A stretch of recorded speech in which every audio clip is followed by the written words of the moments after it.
Hi there.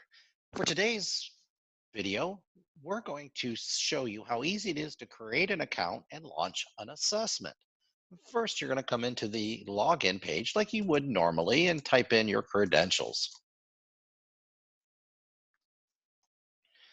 Once the credentials are entered, you go ahead and hit login and it'll take you right to the platform.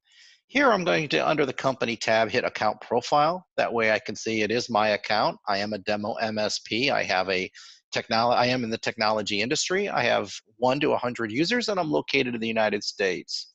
I can also quickly see that I've launched an assessment internally on October 23rd and has yet to be completed, has yet to even be worked on. I can either come over here to the right and click on work on the assessment. It'll open up the assessment and I can start answering questions, or I can forward that to a coworker and have them complete it. Either way, I have options. When I come to the client section, under clients, I'll hit accounts. There I can see the accounts that I already have set up. I could be a managed service provider. I could be a company that has remote locations, or these could be my third-party vendors. As we know from the target breach, third-party vendors are a very high risk area. And there's nothing better in the world than to send them an assessment and identify their level of risk. But if I want to create an account, I can do so very easily. I just come over to the plus sign in the upper right-hand corner. I can put in the account information. In this case, we're going to do Rich's Cyber Security Shack. We are going to be in the business services industry. Well, let's change that. Let's make that the technology industry. I have 1 to 100 employees, and of course, I'm located in the United States of America.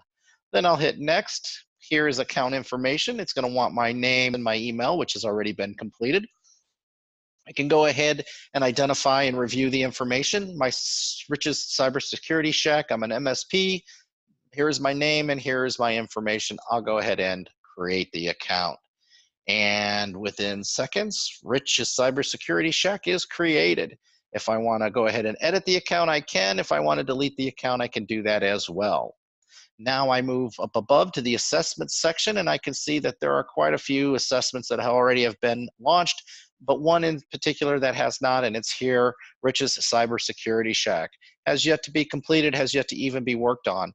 Again, I can hover over the pencil icon and go ahead and start completing that assessment.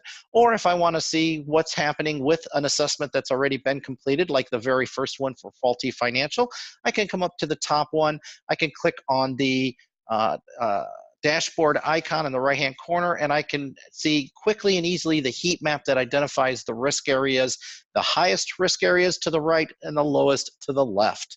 So here I've gone ahead and created an account. I've launched an assessment.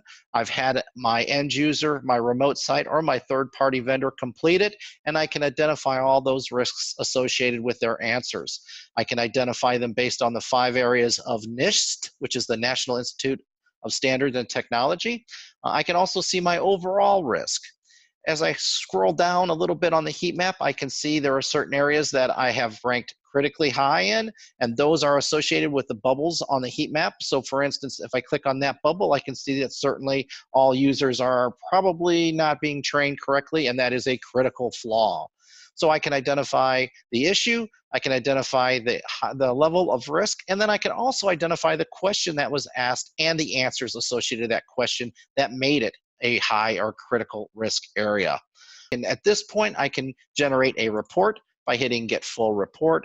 And now I have a document that I can share with my end user, my remote site, or my third-party vendor that highlights their risk. I can scroll down the report to share it with them. Again, we highlight the 5 areas of NIST. If anybody wants to know deeper information or further information on NIST, here's a URL that you can plug into your browser. It is a video that NIST created that explains the standard. And as we scroll down, again, we see the heat map, the overall risk rating at the top. Those areas that we found are vulnerable, we've listed those top risk areas as well. And then also we've listed the questions, the answers, the importance, and the remediation steps. And on the far right, the level of risk associated with that question. So we can see all the critical questions, answers, and remediation suggestions. And we can also see the high level ones. As we scroll down the report, we can also see industry comparison section. This will compare your answers and your score based on the overall market market that you're in, the industry that's closest to you. So in this particular case, it would be technology, the companies of comparable size, and companies physically located near you. So that way you can see how you rated and ranked against your peers. We can come down and see all the questions and all the answers that were created and responded to. And as we scroll down to the very bottom of the page, there is an attestation letter. The attestation letter can be used to define and differentiate the level of risks associated with each party. So perhaps you want to share this with your third-party vendor, you want to share it with your remote locations, or if you're a managed service provider, you want to share it with your end users so that they understand where their risk is and what their responsibility is, and where your risk is and where your responsibility ends. So that way, if there's a breach and they've done nothing to respond to the remediation recommendations, then chances are that's going to be on them. If they did respond and they have worked with the remediation suggestions or implemented the remediation suggestions, then they probably won't have a problem further down the road. But we have found this is a very popular tool with the MSP marketplace so that they can certainly limit the amount of risk that they face. That's the platform. We make it very easy to use. If you have any questions, as usual, you can go to our website, or you can go ahead and give us a call on our 800 number. We have customer success managers that are ready to help in any way they can. I hope this helps you. Thank you, and good luck.